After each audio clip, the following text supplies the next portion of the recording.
Ryan with Premier. How you doing? Well, I've had better days myself. Yeah, well, I just found out that this job that I've been doing for like 7 years just sent me an email, and we were up for a contract negotiation, as they say. And I've been doing this place for years. It's the parking lot that's on the main page of my website. Not the biggest lot we've ever done, but it's a nice lot. And so I don't know, they used to do this thing where they crack filled it one year, painted like the white lines, and then the next year they'd paint the yellow lines. Then they would paint the white lines one year, the yellow lines the next year, and they would stagger that with the crack filling. Stupid. Why would you do that? This is a beautiful, huge corporate office. The paint needs to be on the same schedule. The place is going to never look its best. So, I basically sold them into like a 3-year service maintenance contract. And that's what we've been doing for the last, I've been doing it for 7 years. So, COVID hits, and, pricing changes.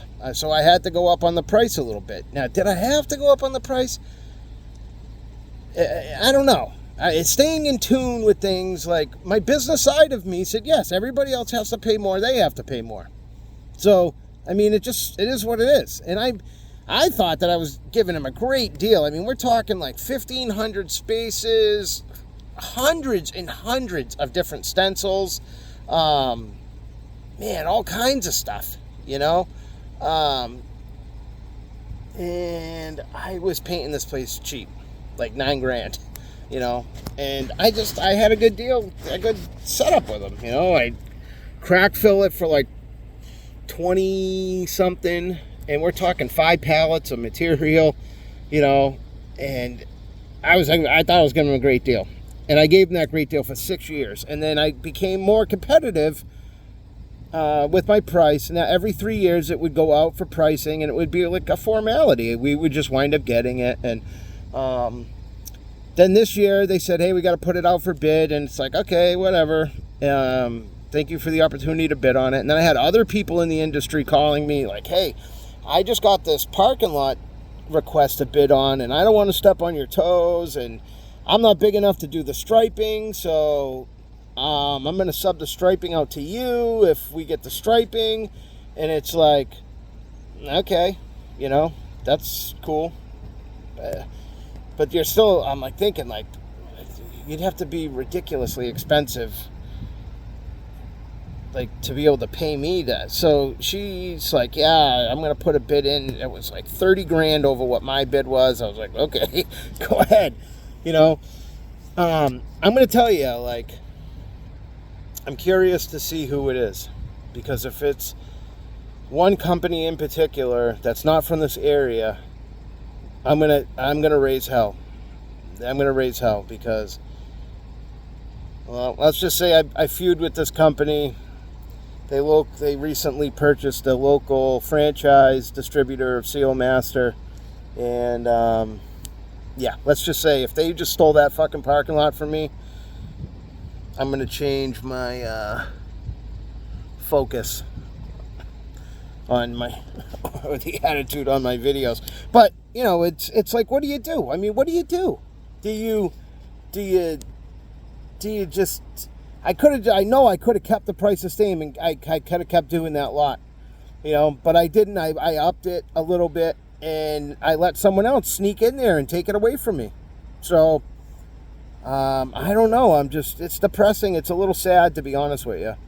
I am kind of bummed out, but at the same time, it's like, well, I'm doing all this other work at top dollar. I'm getting paid top dollar for it. Well, why am I bummed out that I lost that job at half the price that it should go for? Like, I don't know. I definitely don't want any other contractor on there, playing games. And I'm going to have to keep my eye on that place and see who's doing work over there. Because again, I mean, if it's any other contractor from this area, well, good for them, you know. I mean, but if it's these guys from out, you know, out by Boston that are coming all the way out here, who've been branching out this way miraculously ever since they bought this franchise, you know, then I'm gonna have fucking big problems with it.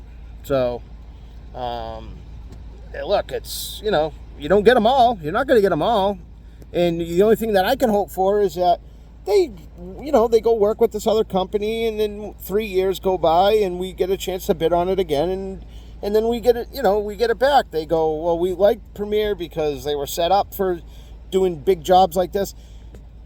When I first started, I wasn't. I'll admit that. Like, I snuck in there with a very low price. They even sent me back an email and was like, are you sure this price is... I'm like, listen, there's still money here to be made at this price. And I got the job, and it was a lot for a little guy to handle. But I don't know. I mean, it was good. So, yeah, if another little guy gets it, I don't care. But if a bigger company from the other side of the state got it and they're coming out here to do it, I'm probably going to have a big problem. Probably going to have something to say about that. So, yeah, it's, you know, I mean, what do you do? You know, I mean, my phone's ringing off the hook. I was just sitting here making a video about a guy, an ex-employee of mine who, you know, stole all my stuff 5-10 years ago. And I couldn't make the video because I got interrupted, you know, a half a dozen times with phone calls in the 30 minutes I was trying to make the video. So, you know, I don't know why I would be bummed out, but I'm bummed out. You know, I mean, I'm bummed out. And the place is like not even a quarter of a mile from my shop. So, you know, so much for hooking up the neighbor. All right. Talk to you later.